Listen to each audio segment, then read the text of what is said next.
I remember that because of this letter, we moved to invite Pyra Lucas and Toto Kausing. May we know, Mr. Chair, if these resource persons are present in today's hearing? Ako, personally, I try to watch your sa YouTube, and there are a lot of public official that you have mentioned doon sa inyo pong ano. So, can you kindly clarify yung mga accusation that was made by the two personalities? Dito lang kami, wala naman na kaming hinanda na speech or introductory statement. We are only here to answer whatever questions that the good Congresswoman Luis Tru would ask. I hope you can show proof because the mayor has challenged you already. Pag may napatunayan ka daw, ibibigay na niya sa'yo.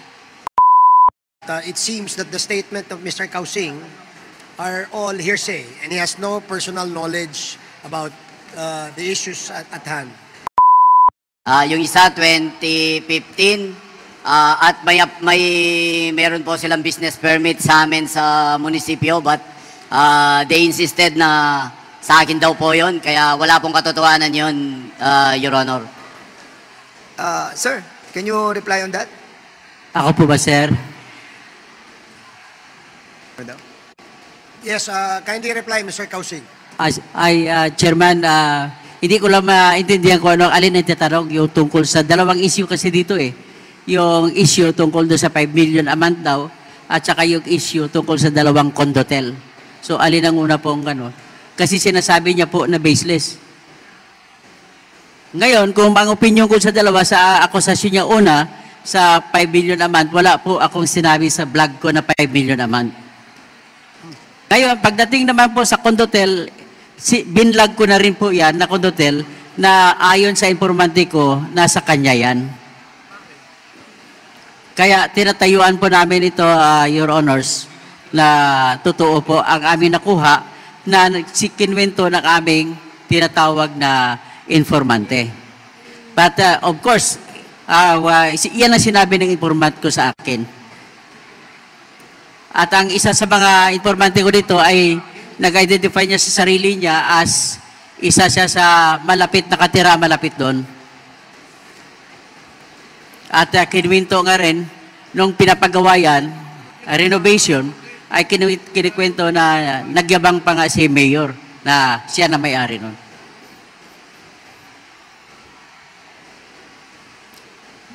Patungkol naman ata, I just do not know how it happened na nagsalita siya na may 5 million a month na sinabi. Ang sinabi ko, nakakakuha siya ng pera. At ang basihan ko po, Mr. Chairman, ay yung statement nila na binigay sa Senate na 10,000 lamang po kada taon ang kinukuha nila na property tax o real property tax o di ka amilyar mula sa mga property ng POGO. So, at sa business tax o mayor's permit, sinabi nila, sila mismo sabi na 4,000 lamang kada taon.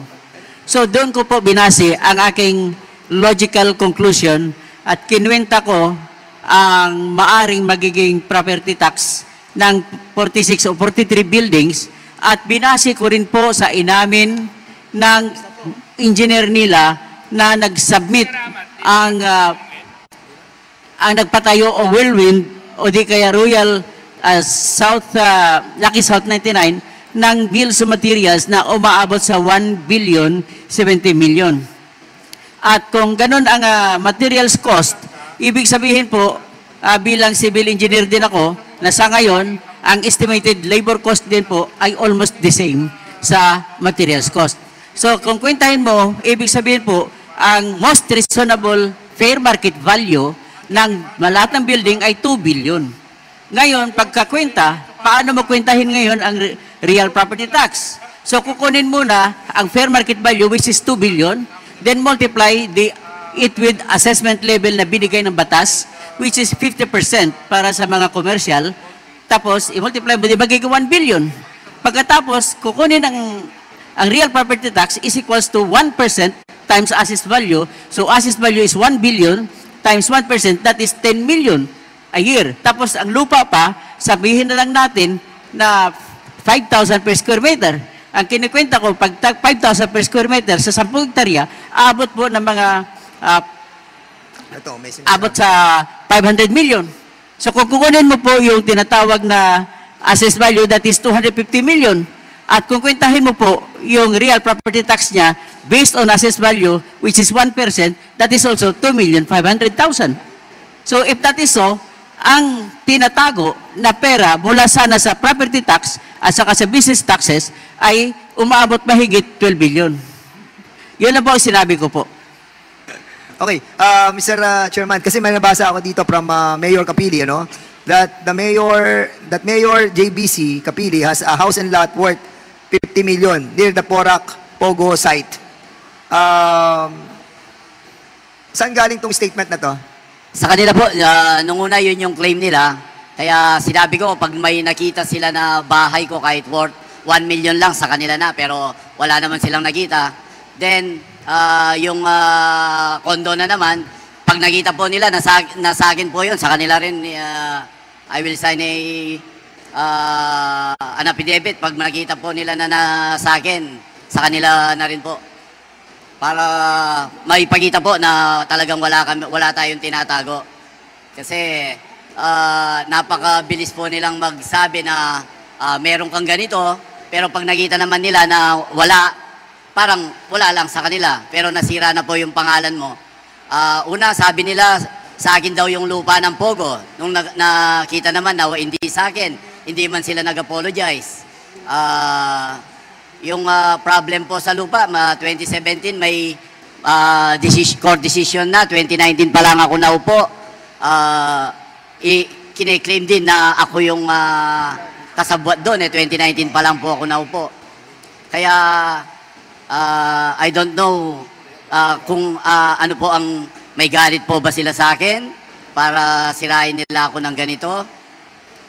Sana po, kasi po ako'y halal din ng taong bayan at siyempre, I have to protect my leadership then as the mayor na hindi po pwede na sirain mo na lang ang isang tao without any proof na paano po ang aking pagkatao, Your Honor. Thank you. Is this true, Toto Kausing, that you have mentioned the 50 million pesos worth of house and lot in the property that he mentioned? And as well, kasi nakasulat dito mga luxury cars that binili na ni Mayor Capili.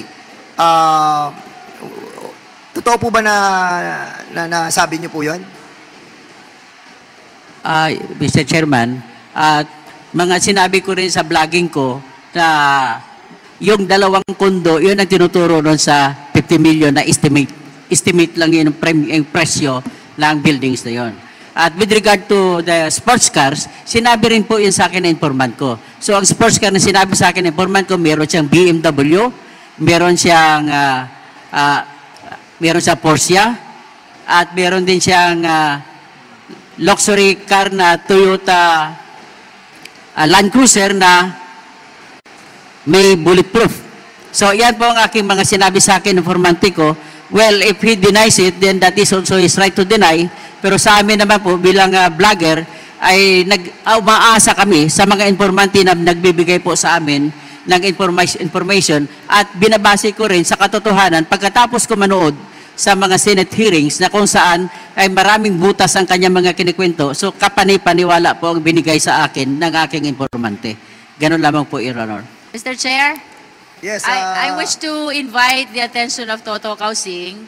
You are being challenged by Mayor Capil.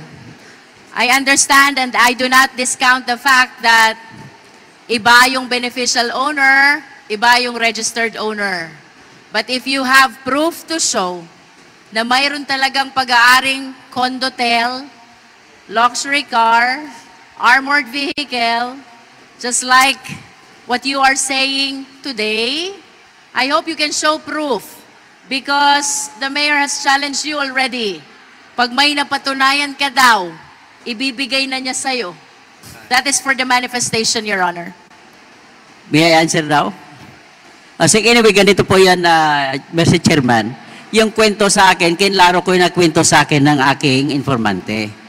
So, meaning to say, I do not have any evidence to show that it was his or whatever, but I only... Mr. Chair, with all due respect, but I wish to interrupt Toto Kausing. This is an inquiry in aid of legislation. We do not allow hearsay evidence. We do not allow testimony if the declarant has no personal knowledge. So until and unless Toto Kausing has personal knowledge of all the accusations against Mayor Kapil, I think we need to come up with a resolution on whether to allow him to continue attending our hearing. Thank you, Mr. Chair. Yes, we take note of the observation of the committee that it seems that the statement of Mr. Kausing are all hearsay and he has no personal knowledge about the issues at hand.